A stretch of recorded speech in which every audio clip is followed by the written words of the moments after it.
번째 키워드는 한일 경제 전쟁입니다.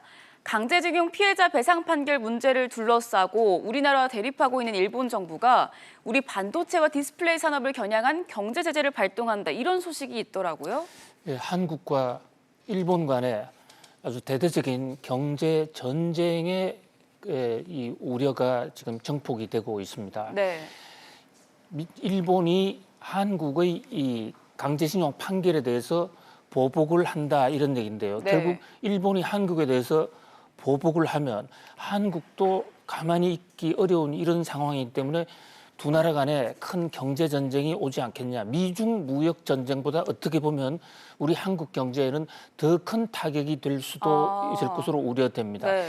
이 한일 경제 전쟁에 대한 것은 어저께 일본의 산케이 신문의 특종 보도로서 그 내막이 이제 구체적으로 드러나고 있는데요. 네.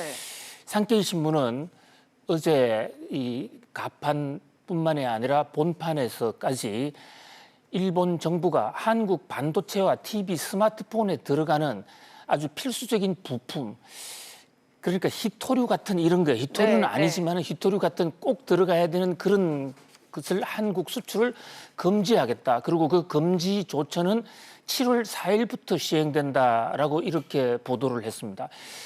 물론 일본 정부가 공식 발표한 것은 아닙니다만은 통상적인 관례로 이런 국가적인 큰 현안에 대해서 언론이 보도했을 경우에 만약에 사실이 아니면 네. 일본 정부가 정정 보도 자료나 해명 자료를 내는 것이 일반적인데 일본 정부는 지금 이 순간까지 아무 말 하고 있지 않거든요. 네. 그런 면에서 산케이 보도가 사실일 가능성이 높다, 그렇게 지금 받아들여지고 있어요. 물론 최종적인 발표는 일본 정부가 오늘 중으로 공표를 해야 되겠습니다만은 현재 지금 한일 간의 분위기가 상당히 안 좋습니다. 지금 화면에 나오는 대로 G20 오사카 회담에서 이 아베 일본 총리와 우리 그 문재인 대통령의 정상회담도 무산되지 않았습니까? 네. 잠시 스탠딩 만남을 잠시 만났음에도 불구하고 얼굴 표정은 두 정상 모두 상당히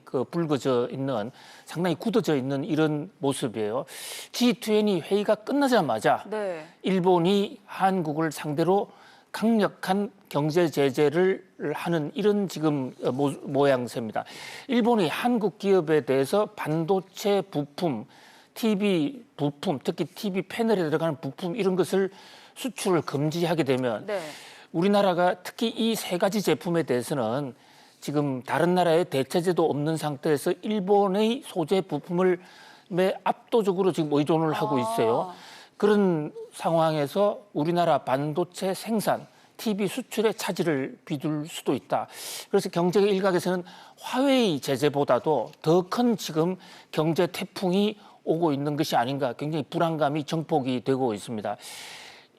산케이 신문은 이 반도체 부품 외에도 일반적인 첨단 제품 수출에 있어서 그동안에 한국에 적용해왔던 최호의 대우, 이른바 화이트 백색 리스트라고 그래가지고 첨단 제품을 수출할 때 국가 안보 차원에서 일일이 검토를 하는데 한국은 우방국이기 때문에 우방국이라는 이유로 그동안 이 검사에 면제를 시켜줘왔거든요. 네. 그 화이트 리스트, 백색 국가 리스트에서도 8월 1일부터 한국을 빼겠다라는 이런 지금 보도가 나왔습니다.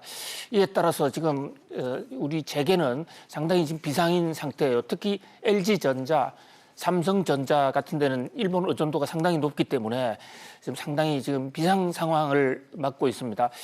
여기에 대해서 지금 이 일본이 한국에 대해서 규제를 하는 이유는, 무역 보복을 하겠다고 하는 이유는 한국의 이 징용 보상 판결이 1965년 한일 청구권 협상에 반한다는 거예요. 이미 한국은 당시 박정희 정부를 향해서 모든 돈을 다 줬고, 그리고 앞으로 추가적으로 한일 합방과 관련된 문제가 생기면 한국 정부가 돈을 내기로 합의했다. 그것이 이른바 한일 청구권 협상인데요. 당시에 일본이 한국에 준 돈은 무상으로만 따지면 3억 달러입니다. 3억 달러에 모든 거 해결됐으니까 일본은 줄 의무가 없다는 것이에요. 네.